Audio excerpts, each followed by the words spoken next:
Pastor, nós observamos que no Gênesis ali foi citado sobre Melquisedeque, né, como sacerdote ali em Jerusalém. Mas nós vemos que o sacerdócio foi instituído bem depois de Melquisedeque. Por quê? Foi quando o frio apareceu, quando a primeira flor morreu e uma sombra de maldade no coração de Adão nasceu. É errado comer algo que esteja misturado com a carne imunda? Deus não salva o ser humano em um único aspecto, Ele o salva na sua totalidade. E quem é salvo em Jesus Cristo vive de acordo com as normas desse livro. E sabe o que esse livro ensina? Que não é pecado comer carne. O ideal é que você não coma nenhum tipo de carne. Mas não é pecado se você comer as carnes que Ele disse que você pode comer. Mas haveria um Salvador que morreria por amor. O Cordeiro aqueceria toda noite fria. Estamos nós dispostos a glorificar a Deus no nosso corpo, vivendo de acordo com os seus preceitos?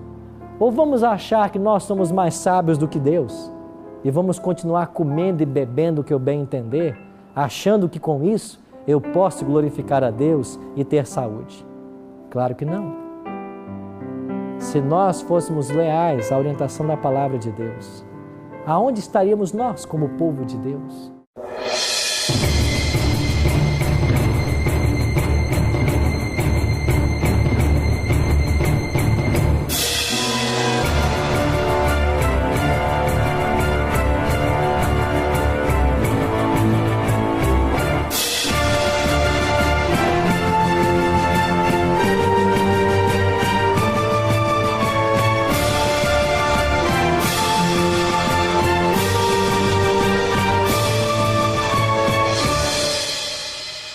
Olá, amigos da Novo Tempo, sejam bem-vindos mais uma vez ao Bíblia Fácil, o seu programa semanal de estudo da Bíblia.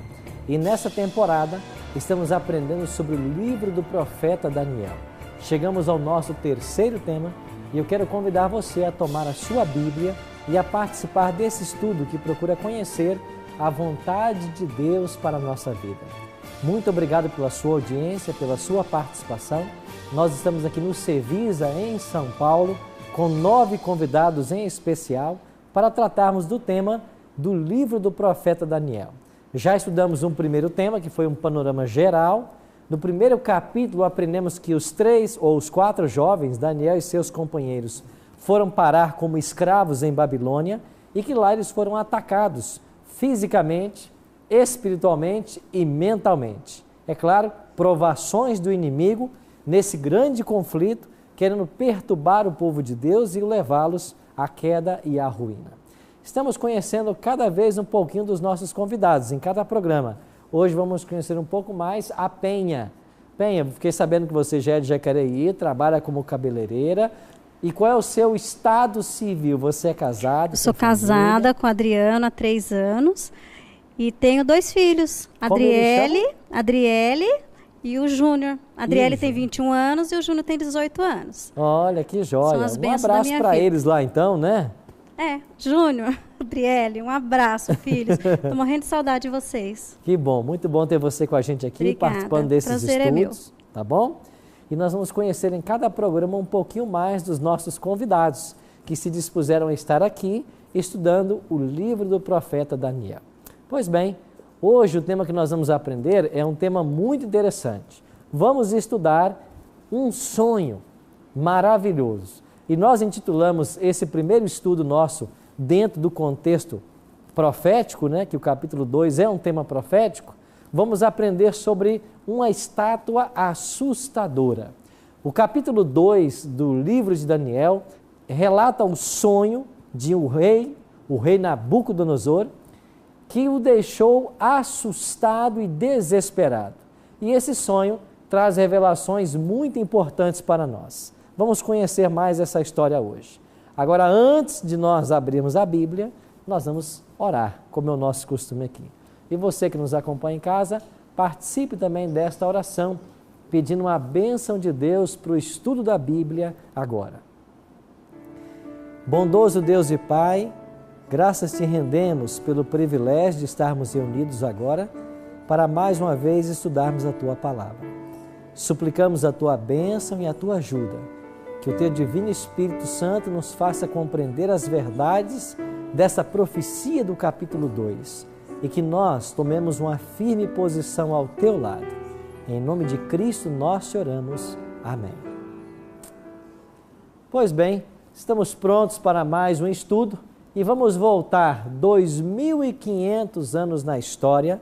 Vamos nos encontrar com o profeta Daniel. Deixa eu aproveitar para você que nos acompanha em casa. Se você quiser ter acesso a todos os temas que aqui estamos estudando, peça essa revista para Novo Tempo. Ela sai inteiramente grátis para você. Você pode pedir por telefone no 0 operadora 12 21 27 3121 ou então acessando o nosso blog novotempo.com/Bíblia Fácil. Aproveita também para curtir a nossa página no Facebook, Bíblia Fácil NT. Então você acessa a nossa página, curte lá e você vai ver também os vídeos e os comentários que sempre estamos postando. Pois bem, pegue sua Bíblia então e vamos agora para mais uma viagem em nosso estudo.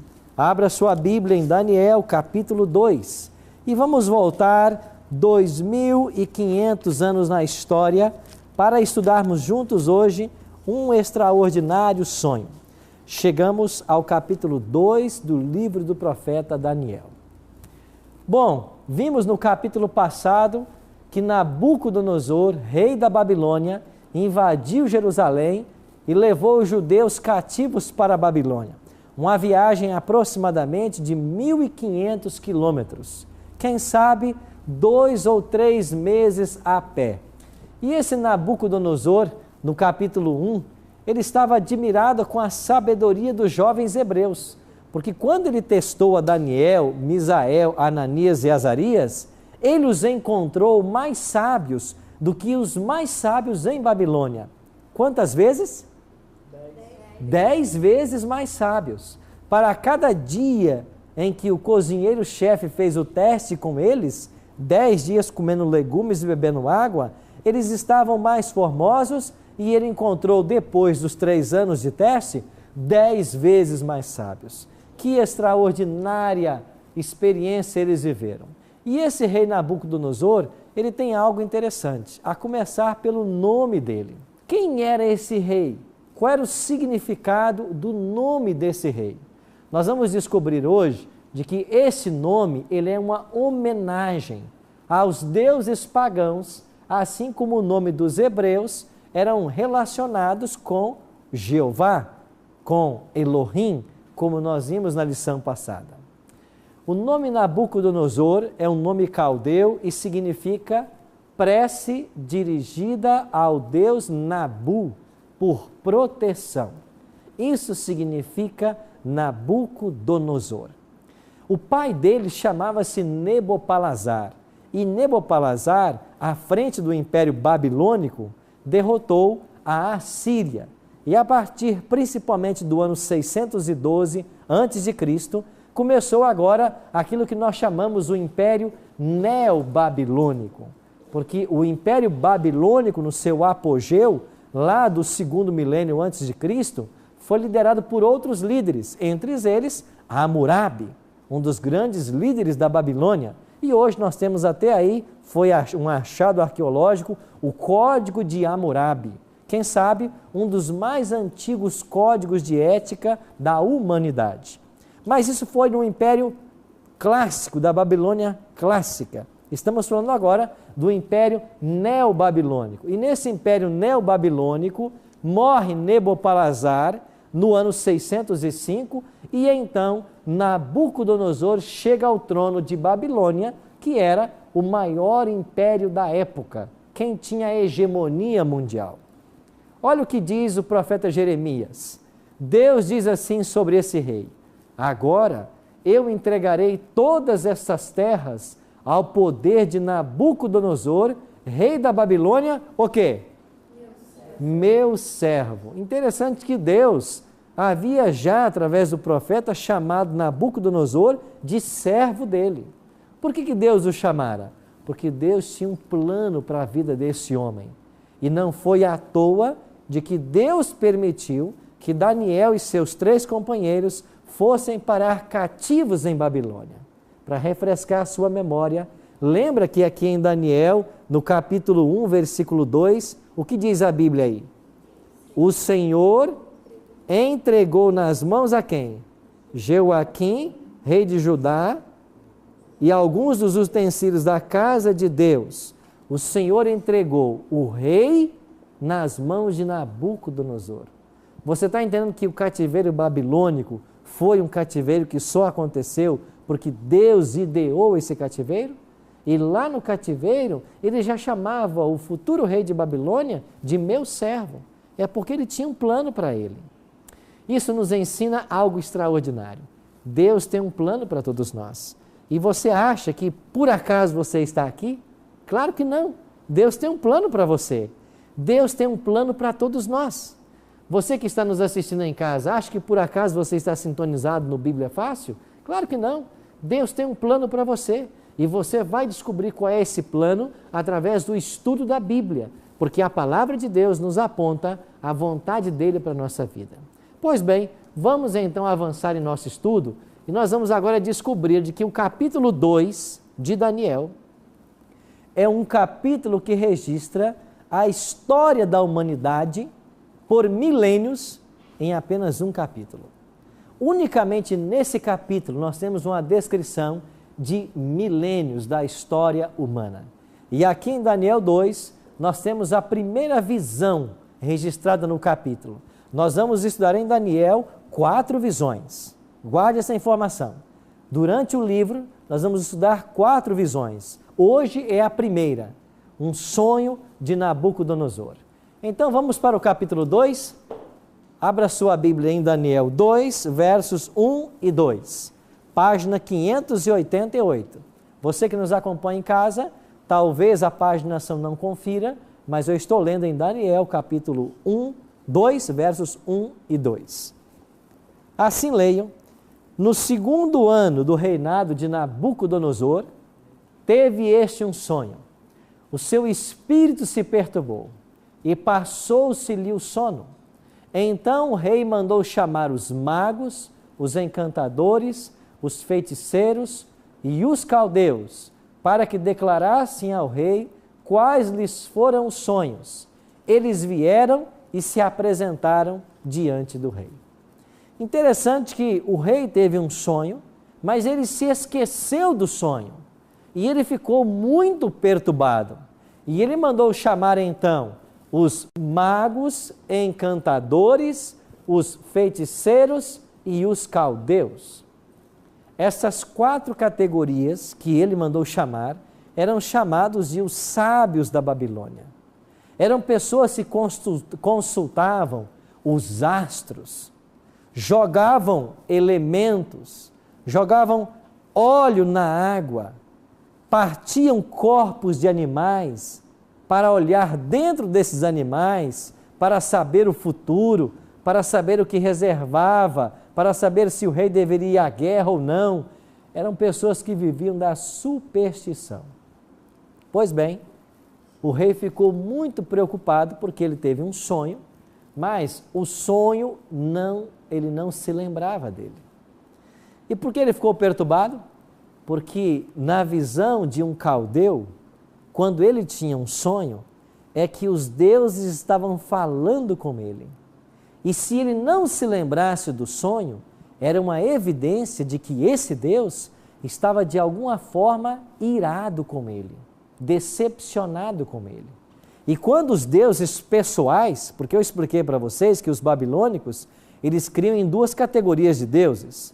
Uns deuses pessoais, que funcionavam como guardiões de cada ser humano, e os deuses que habitavam distante, os maiores. Então o rei achou que o Deus dele, o protetor dele, estava magoado com alguma coisa, por isso ele não lembrava o sonho. E ele sentiu presságio de algo ruim. E então ele mandou buscar os magos. Quando os magos chegaram, eles apresentaram uma estratégia para o rei. Olha o que diz o versículo 4, Daniel 2, verso 4. Os caldeus disseram ao rei em aramaico: ó rei, vive eternamente, dize o sonho aos teus servos e nós diremos o quê? A interpretação. Você percebe que isso aqui é uma estratégia? Porque não existe ser humano sobre a terra que saiba o futuro. Não existe nenhum ser humano sobre a terra que possa dizer o que vai acontecer daqui a uma semana. Os seres humanos não têm essa possibilidade, esse poder, essa sabedoria. E esses magos, que não passavam de embromadores, enroladores, falsários, disseram assim para o rei: rei, conta para nós o sonho que nós vamos te dar a interpretação. E sabe o que esses magos faziam? Eles inventavam uma coisa qualquer para simplesmente matar a curiosidade do rei. Mas o problema agora é que o rei não se lembrava o que ele havia sonhado. E aonde estava o problema? Qualquer coisa que eles dissessem que o rei tinha sonhado, o rei logo saberia que não era aquilo. Porque se fosse a verdade, ele se lembraria. Então eles agora estavam numa sinuca de bico. Eles estavam numa situação difícil de ser resolvida. E então eles disseram assim: conte para nós o sonho e nós vamos dizer a interpretação. Mas o rei logo percebeu que eles estavam mal intencionados. E sabe o que finalmente eles disseram? O rei disse assim: se vocês não me fizerem saber o que eu sonhei e qual é a sua interpretação, eu vou mandar matar todos vocês. E então eles disseram para o rei assim, verso 11: a coisa que o rei exige é difícil, e ninguém há que possa revelar diante do rei, senão quem? Os deuses. E esses o quê? Esses não moram com os homens. Rei, o que o senhor está pedindo, só os deuses sabem, mas os deuses não moram com os homens. Como que nós vamos interpretar isso para o Senhor? Então o rei ficou irado e fez o quê? Promulgou um decreto de morte. O decreto de morte foi lançado e olha aqui no versículo 12 e 13 qual é esse decreto. Versículo 12: então o rei muito se irou e enfureceu e ordenou que matassem a todos os sábios da Babilônia. Saiu o decreto segundo o qual deveriam ser mortos os sábios. Buscaram a Daniel e aos seus companheiros para que fossem mortos. Lembra você que nesse momento Daniel já estava entre os sábios de Babilônia. E eles buscaram então a Daniel para ser morto. Quando Daniel foi buscado para ser morto, ele perguntou para os soldados caldeus: por que é que eu estou sendo preso? E eles explicaram: porque o rei teve o sonho e os magos não puderam interpretar. Veja que Daniel não estava sabendo da história ainda. Então o que Daniel fez? Ele foi buscar a Deus em oração e foi até o rei. E falou: rei, me dá um tempo, porque eu vou dizer para você qual foi seu sonho. Qual foi o que foi que você sonhou? E então Daniel se retirou da presença do rei, o rei concedeu o tempo, ele foi orar junto com os seus amigos, e o que Deus fez? Deus revelou para Daniel o mistério. Sim, Kenny? Uma coisa interessante aqui é que quando os sábios procuraram o rei e ficou insistindo para que ele contasse o sonho e assim eles revelariam, ele se irou e falou: você está querendo ganhar tempo. Mas quando Daniel pediu um tempo que ele revelaria, ele concedeu. Interessante, né? Você percebe que o rei já observava alguma coisa diferente nesse garoto? Ele havia percebido que esses jovens eram mais sábios. E de fato eles não haviam vindo ainda na presença do rei. E o rei, desesperado por saber o significado, concedeu tempo. E então o que Deus fez? Deus, olha aqui no verso 19, Deus revelou o mistério a Daniel. Então, diz o verso 19, foi revelado o mistério a Daniel numa visão de noite. E o que fez Daniel? Bendisse ao Deus do céu. Agora Daniel foi na presença do rei e disse assim: rei, Deus me revelou qual é o mistério. Interessante, acompanhe comigo as palavras do versículo 27. Daniel 2, 27. Você que está em casa também. Daniel 2, 27. Leia comigo esse verso. Respondeu Daniel na presença do rei e disse: o mistério que o rei exige, nem encantadores, nem magos, nem astrólogos o podem revelar. Verso 28. Mas há um Deus no céu, o qual revela mistérios, pois fez saber ao rei Nabucodonosor o que há de ser nos últimos dias. O teu sonho e as visões da tua cabeça quando estavas no teu leito são estas. Olha o testemunho que esse jovem hebreu deu na maior corte do mundo e na presença do maior monarca que existia. Ele disse assim: ó rei, o mistério que o senhor exige, não existe nenhum ser humano, nem feiticeiro, nem caldeu, nem astrólogo que possa revelar. Mas há um Deus no céu que revela mistérios. E ele revelou, e eu vou dizer para você agora o que você sonhou, porque esse sonho, ele tem a ver com os eventos que ainda vão suceder na história. E aí então Daniel disse assim, a partir do verso 36, rei, o senhor estava olhando no sonho, e eis que você viu uma grande estátua. E quando Daniel disse assim, você viu uma grande estátua? O rei disse, é isso mesmo. Daniel, estou me lembrando, foi isso que eu vi no sonho, uma estátua assustadora. Sim, rei, foi isso que o senhor viu. Essa estátua que o senhor viu, ela tinha uma aparência terrível, e ela tinha a cabeça de ouro, os peitos e braços de prata, o quadril era de bronze, as pernas eram de ferro, e os pés da estátua eram em parte de ferro e em parte de barro. Você estava olhando a estátua e de repente, rei, uma pedra foi arrancada sem auxílio de mãos e lançada contra os pés da estátua. E esta pedra destruiu o ferro, o bronze, a prata e o ouro. E esta pedra cresceu e tomou toda a terra. E o rei disse, Daniel, foi isto mesmo que eu sonhei. Igualzinho você falou. Eu sei, rei. E nós também agora vamos te dizer qual é a interpretação. Porque há um Deus no céu que revela mistérios. E então Daniel agora começa a interpretar o sonho para o rei. O que significa essa interpretação? Daniel disse assim, rei, a cabeça de ouro que você viu nessa estátua é um símbolo do teu reino. E no verso 38 ele vai dizer, tu, ó rei, o teu império Babilônia é a cabeça de ouro. Depois de ti virá um reino inferior ao teu. Assim como a prata é inferior ao ouro, o segundo império será inferior ao teu.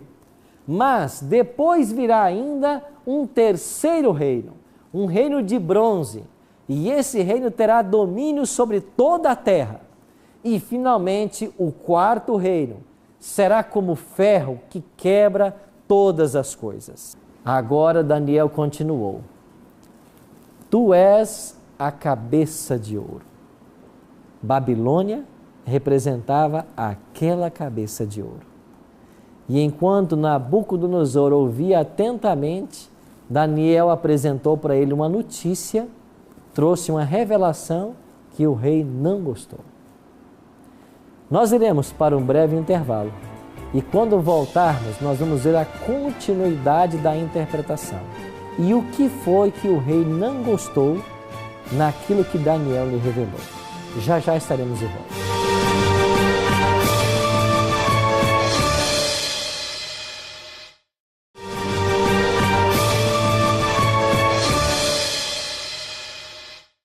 Ok, amigos, estamos de volta com Bíblia Fácil sobre Daniel. Hoje o tema é uma estátua assustadora, capítulo 2 do livro do profeta Daniel. Você acabou de assistir aí o Minuto da Saúde com o Dr. Luiz Fernando. A cada programa nosso, sempre nos intervalos, você terá dicas de saúde. porque nós aprendemos no programa passado de que nós devemos cuidar bem da nossa saúde, da nossa alimentação, porque através dela nós honramos a Deus. Eu quero aproveitar e oferecer para você o Guia de Estudo Bíblia Fácil Daniel. Aqui você encontrará os 16 temas que estamos estudando no nosso programa. Essa revista é inteiramente grátis e você pode solicitá-la através do telefone 0 operadora 12 21 27 3121 ou acessa o nosso blog novotempo.com/Bíblia Fácil. Aproveita lá e curte nossa página no Facebook, facebook.com/Bíblia Fácil NT, ok? No nosso primeiro bloco, nós terminamos o nosso estudo falando de que Daniel tinha uma notícia que não agradou o rei. Qual foi a notícia? Rei, depois do teu reino vai se levantar um outro, inferior ao teu. Mas o teu reino, Babilônia, ele vai sair de cena. Ele vai passar. O império neobabilônico, no qual viveu Nabucodonosor, conseguiu a ascensão mundial em 605 a.C. e ele vai durar até o ano 539 a.C. E eu quero lembrar vocês de que antes de Cristo a nossa contagem era decrescente, ou nós contamos decrescente quando nos referimos a esse período antes de Cristo. No início do Império Babilônico, ele havia levado os judeus cativos de Jerusalém para a Babilônia.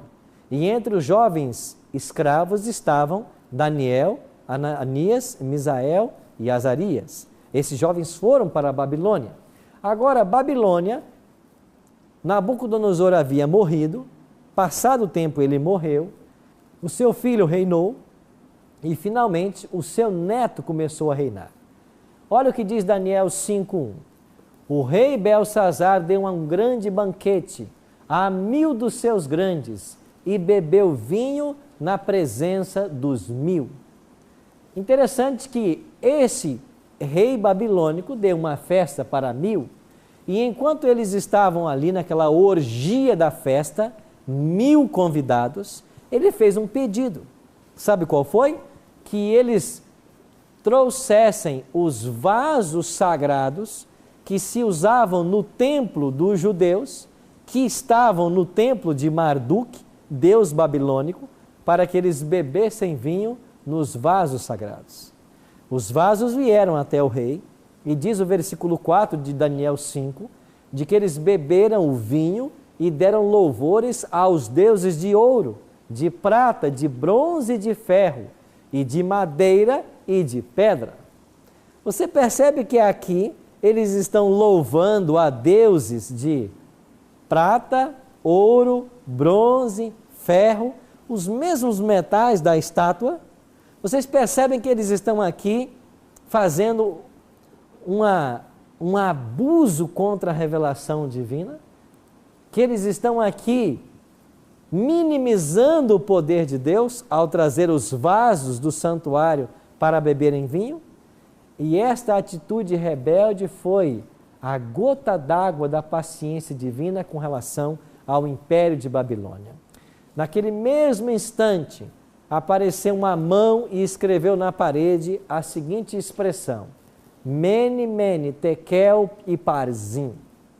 Enquanto o rei estava na orgia da festa, uma mão misteriosa apareceu e escreveu na parede 4 palavras: Mene, Mene, Tekel, Parzim. Só que ninguém entendeu. E eles mandaram chamar Daniel. E Daniel, nessa ocasião, já estava mais ou menos com quase 90 anos de idade. E ele já idoso, ele veio até a presença do rei e ele interpretou aquela escritura. E ele disse: Mene, rei, contou Deus o teu reino e deu cabo dele. Tekel, pesado foste na balança e achado em falta. Pérez, dividido foi o teu reino e dado aos medos e os persas. Aqui está o próximo império da profecia. Dividido, ó rei, foi o teu reino, Babilônia, e foi dado aos medos e os persas. Pois bem, quem é que representava aquela prata da estátua? O império medo-persa. E foi assim que na noite de 13 de outubro de 539 caiu Babilônia e começou a reinar a Medo-Pérsia, um reino inferior à Babilônia, assim como a prata é inferior ao ouro. E o grande nome do Império Medo-Persa foi Ciro o Grande. E Ciro, então, liderando a Medo-Pérsia, esteve na hegemonia do mundo, desde o ano 539 até o ano 331, porque no ano 331, o que aconteceu? Surgiu na história Alexandre o Grande. E ele, à frente do seu exército greco-macedônio, ele promoveu várias campanhas militares. E finalmente, no ano 331, na Batalha de Gaugamela, alguns chamam de a Batalha de Arbela, nessa batalha, Alexandre o Grande vai vencer o Império Medo-Persa e a Grécia vai tornar-se o terceiro poder na estátua, representado lá pelo quadril de bronze. A história correu e a Grécia dominou o mundo de 331 ao ano 168 a.C. No ano 323 a.C., morreu Alexandre o Grande, com apenas 33 anos de idade. Quando ele morre, os generais dele começam a brigar pelo reino e finalmente o reino foi dividido em 4 partes, ficando 4 de seus generais dominando em cada uma delas: Ptolomeu, Licímaco, Cassandro e Seleuco. Esses 4 generais dominaram o império que outrora fora o grande império greco-macedônio. Ao ser dividido, ele enfraqueceu. E então começaram a chegar os romanos, e os romanos começaram a lutar com os gregos. E finalmente, na Batalha de Pídima, em 168 a.C., nós temos a chegada do Império Romano. E Roma vai dominar o mundo de 168 a.C. até 476 depois de Cristo. Aqui vocês percebem que Jesus Cristo nasceu e morreu sob a jurisdição do Império Romano. Roma dominou o mundo até 476. Mas qual foi o império na história mundial que derrotou Roma? Um prêmio para aqueles que acertarem essa pergunta. Qual foi o império mundial que derrotou Roma? A Medo-Pérsia derrotou a Babilônia, a Grécia derrotou a Medo-Pérsia, Roma derrotou a Grécia. E quem derrotou Roma? Roma dos Césares. O Império Romano, quem derrotou ele? Nós não tivemos um império derrotando Roma. Interessante que, para quem Roma perdeu seu poder? Edward Gibbon, que é um dos maiores historiadores, ele escreveu uma obra interessante, A História do Declínio e a Queda do Império Romano. E sabe o que Edward Gibbon escreveu em sua obra? Nos capítulos 26 a 36, ele descreve as 10 nações bárbaras que conquistaram e dividiram o Império Romano dos anos 352 a 476, quando caiu Rômulo Augusto, o último imperador de Roma. Então Roma não perdeu seu poder para outro reino. Roma foi minada em suas bases. Por quem? Por tribos bárbaras, principalmente germânicas. E esse autor, Edward Gibbon, ele dá o nome das 10 principais tribos que derrotaram Roma. Ele disse que elas se chamam álamos, francos, burgundos, vândalos, suevos, visigodos, saxões, ostrogodos, lombardos e érulos. Estas tribos bárbaras minaram o Império Romano e levaram então à queda de Roma Ocidental. Lembra-se que Roma Ocidental caiu em 476 e Rômulo Augusto foi o último imperador, porque Roma Oriental continuou por mais 1000 anos na história e tinha o nome de Império Bizantino. Mas Roma caiu para 10 tribos bárbaras. Estas 10 tribos bárbaras organizaram a Europa. A nossa moderna Europa foi resultado das tribos bárbaras. E aqui você tem a divisão. Os álamos finalmente tornaram-se a Alemanha, os francos a França, os burgundos a Suíça, os vândalos foram extintos, os suevos Portugal, os visigodos a Espanha, os saxões a Inglaterra, os lombardos a Itália, e os ostrogodos, érulos e vândalos, eles foram extintos. E destas tribos bárbaras nasceu a moderna Europa. Agora, por que 10 tribos minaram Roma? Porque na estátua, quantos dedos há nesses 2 pés? Você está entendendo por que 10 tribos bárbaras? Porque a estátua tinha os 10 artelhos. E esses 10 artelhos representavam 10 tribos bárbaras. E o que diz a profecia agora? Nos dias destes reis. Que reis?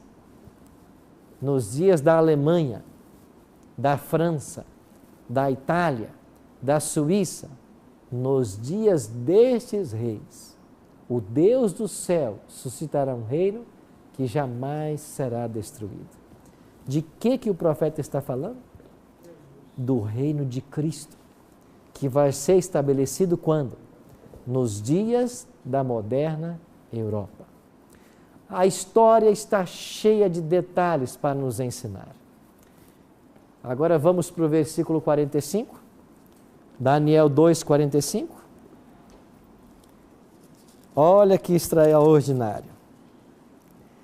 Como vistes que do monte foi cortada uma pedra sem auxílio de mãos, e ela esmiuçou o ferro, o bronze, o barro, a prata e o ouro, o grande Deus fez saber ao rei o que há de ser quando? Futuramente. Certo é o sonho e fiel a sua interpretação. O que representa aquela rocha que atingiu os pés da estátua e destruiu toda a estátua? O reino de Cristo, que será estabelecido em glória e majestade. Você percebe que nós estamos vivendo no 6º século antes de Cristo, junto com o profeta, e o profeta, através desse sonho do capítulo 2, disse para Nabucodonosor: o teu reino, Nabucodonosor, Babilônia, ele vai passar. Virá um outro reino, chamado Medo-Pérsia. E de fato, quando chegou o reino Medo-Persa, Daniel ainda aí estava em Babilônia, com quase 90 anos. Ele viu o cumprimento dessa primeira profecia. E quando ninguém achava que Babilônia ia cair, ela caiu. Nós vamos depois, no capítulo 5 de Daniel, estudar detalhes dessa queda. Daniel disse para o rei: mas depois vai chegar um outro reino. E quando foi em 331, Alexandre o Grande chegou dominando tudo e derrotou os medo-persas. Alexandre espalhou a cultura grega e o helenismo se espalhou pelo mundo todo. Hoje nós usamos até a linguagem dos gregos. Falamos de pediatria, oftalmologia, são todas palavras gregas. O mundo foi influenciado pela Grécia, mas onde está aquele império helenístico extraordinário? Ele caiu para os romanos. Aí chegou a férrea Roma dos Césares. Mas aonde está Roma? Ela foi minada em suas bases por tribos bárbaras. As tribos também desapareceram e a Europa moderna foi organizada. Daniel disse para o rei: você viu, rei, que a estátua tinha os pés, um pouco de ferro e um pouco de barro? É porque esses 10 reinos, eles serão divididos. E assim como o ferro não se junta com o barro, nunca mais eles se unirão. E aí veio Carlos V, tentando unificar a Europa. Não conseguiu. Veio Napoleão Bonaparte, quando parecia que ele ia conseguir, um poder misterioso o impediu, o fez fracassar. E ao longo da história nós temos percebido que os homens têm se levantado para tentar unificar a Europa, mas nunca mais os reinos se unirão. Porque a profecia diz assim: nos dias destes reis, o Deus do céu suscitará um reino. E sabe qual é o reino que esse capítulo 2 prega? O reino do nosso Senhor Jesus Cristo. Ele volta em glória e majestade para estabelecer um reino que será eterno. E eu e você somos convidados a ser cidadãos nesse reino. Do que eu preciso para isso? Eu preciso aceitar esse Jesus como o Rei da minha vida. Eu preciso reconhecer de que esse livro é a sua palavra, a vontade dele para a minha vida. Eu preciso abandonar tudo o que eu sei que é errado, o pecado, e consagrar a minha vida a esse Deus que tanto me ama. Esse Deus que está no controle da história. Por isso, não se preocupe. Deus está controlando tudo. Deus vai controlar também a sua vida, para que você esteja aonde Ele deseja estar. Qual será a sua postura a partir dessa revelação? O que você fará?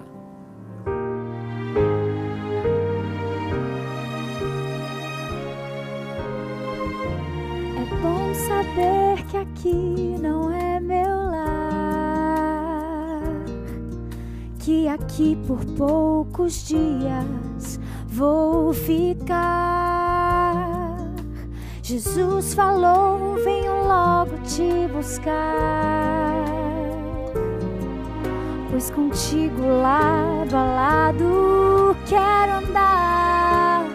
Eu sei, hei de ver o meu Salvador. Eu sei que nas nuvens ao lar eu vou, e então para sempre estarei com Jesus no céu. Vida eterna terei, eu sei. É bom saber que aqui não é meu lar, que aqui por poucos dias vou ficar. Jesus falou, venho logo te buscar, pois contigo lado a lado quero andar. Eu sei, hei de ver o meu Salvador. Eu sei que nas nuvens ao lar eu vou, e então para sempre estarei com Jesus no céu. Vida eterna terei, eu sei. Tanta dor e sofrimento vejo por aí, tantas lágrimas e tanto dissabor, mas eu creio na promessa, tudo isso vai passar. Sim, eu creio, meu Jesus já vai voltar. Eu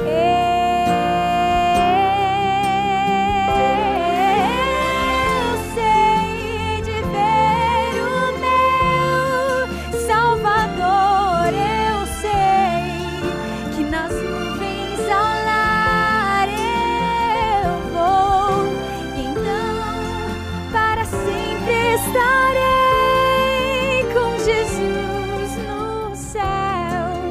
vida eterna terei. Eu sei, hei de ver o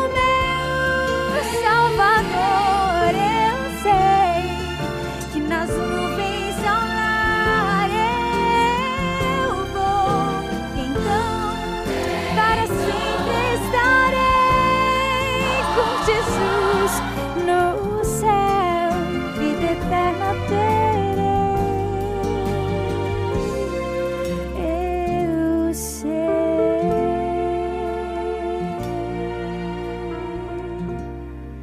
Eu sei.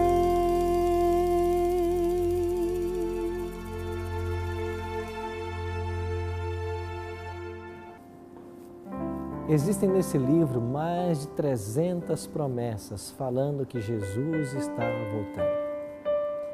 Em São João 14, 1 a 3, existe um dos textos mais lindos da palavra de Deus. Não se turbe o vosso coração. Credes em Deus, credes também em mim, disse Cristo. Na casa de meu Pai há muitas moradas. Se assim não fora, eu vou-lo teria dito, pois vou preparar-vos lugar. E quando eu for e vos preparar lugar, voltarei e vos levarei para mim mesmo, para que onde eu estou, estejais vós também. A casa do Pai já está quase pronta para te receber. Você é um filho e uma filha de Deus. O céu te espera. Há no guarda-roupa de Deus uma veste com o seu número. Há uma pedrinha branca, segundo o Apocalipse, com um novo nome para você. E uma coroa imarcessível de glória. Tudo está pronto. Você pode ser cidadão nesse reino. Sabe o que você precisa? Agora, se entregar a Ele e dizer que você crê na existência desse Deus, que é o soberano Deus da história. Que no levantar e no quedar dos impérios, é Ele quem controla a história. E a história está chegando ao seu fim e ela terá um final feliz. Sabe por quê? Porque nós iremos para o céu. Eu sei. Eu hei de ver o Rei, hei de ver o meu Salvador. Está chegando o dia que nós vamos deixar esse mundo mal para trás. Está chegando o dia em que pessoas corruptas estarão governando. Está chegando o fim do sofrimento da família humana. Está chegando o dia em que nós nunca mais nos separaremos das pessoas que nós amamos. E nem a morte mais vai existir. Nunca mais alguém ficará doente. Está chegando esse dia. Tudo isso vai acontecer quando o Rei voltar. E o sonho disse, e Daniel disse, é fiel a sua interpretação, nos dias destes reis. É agora, nos dias da França, da Itália, da Alemanha, de Portugal, da Suíça, nesses dias. O Rei está voltando. Já podemos ouvir os passos de um Deus que se aproxima. Vamos nos preparar? Ore comigo agora. Pai de amor, que verdade extraordinária Tua palavra nos revela nesta hora. O Rei está voltando para estabelecer um reino que jamais terá fim. Um reino onde nunca mais haverá injustiça, sofrimento, lágrimas ou dor. Nós queremos, Pai, ser cidadãos nesse reino. Por isso abrimos ao Senhor o nosso coração. Queremos Te receber como nosso Senhor e Salvador. Abençoe a todos nós que estamos aqui nesse auditório e esses milhares que nos assistem em casa. Que o Teu bom e Santo Espírito esteja com cada um deles e que a nossa fé seja fortalecida e alimentada nessa esperança. Em nome de Cristo. Amém.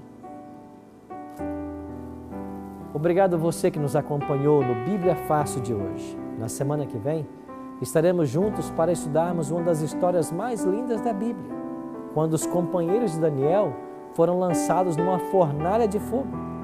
O que acontecerá com eles? Eu te espero na semana que vem.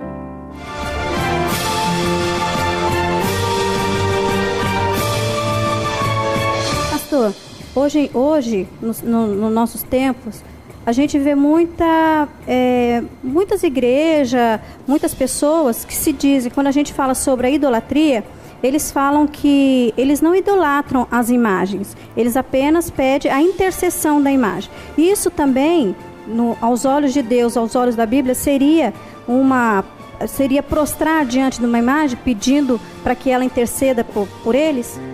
Eu almejava ser perfeito, pra vida eterna atingir, mas Cristo veio oferecer conhecer-me, sua graça e seu perdão. Na cruz pagou o grande preço por minha eterna redenção.